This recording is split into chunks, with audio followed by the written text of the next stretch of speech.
We live in a time of great technological advances. We live in a time where we believe almost blindly, almost religiously, in the powers of science and scientists, experts, doctors, and yet we are suddenly finding ourselves without a solution, without a clue. We don't know what we're dealing with. We don't know how to respond. We don't know how to control it. We don't even know what it is. And it's very good for the soul to be reminded that we have not mastered the universe.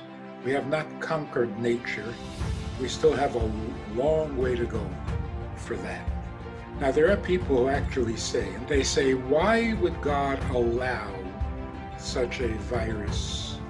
Why would God allow such a pandemic? Why would he allow it? What is that suggesting? It's as if some things happen and God intervenes, but then there are other things that happen and God doesn't intervene.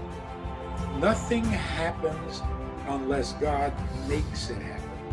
Everything that happens for a divine purpose and a divine reason. Otherwise, it cannot happen.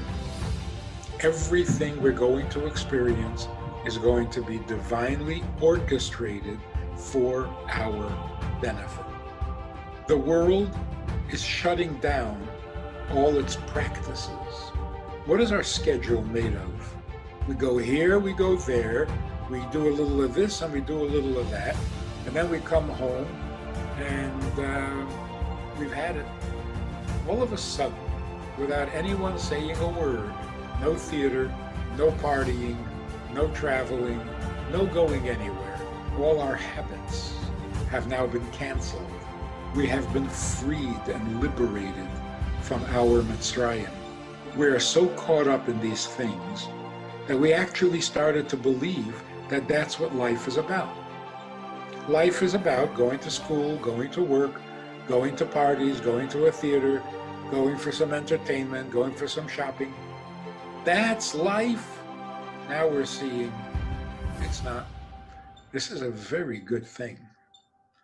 The break of habits that this virus is bringing is such a fantastic opportunity to change the habits we've been trying or hoping to change, planning to change for years.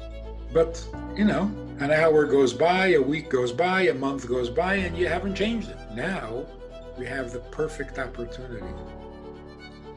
Everything is changing anyway. We can now have the life we choose. We are encouraged by events to rethink where we put our energies. What are we living for? What are we getting up in the morning for? The world is going to be a much better place as soon as this thing is over. That is really a pre-Pesach message. Every generation has to come out of its Mitzrayim, out of its enslavement. And what we're seeing now is, like in the days of Egypt, Jews were pushed out of Mitzrayim. Here we're being pushed out of our habits. We're not asked, we didn't volunteer, it's being done for us. If we take advantage, if we keep our heads and we see the opportunities, by Pesach time, we can have a much healthier life, a much healthier planet. All assumptions can now be questioned. All habits can now be challenged. All fears can now be dismissed. Were we worried about China? Were we worried about Iran? Were we worried about the price of oil? Boy, we're getting sobered up. Everything is changing. And it is changing for the better. And we are maturing as a human race. That is a beautiful thing. It's not a warning. It's not a punishment. It's not doomsday. This is going to pass.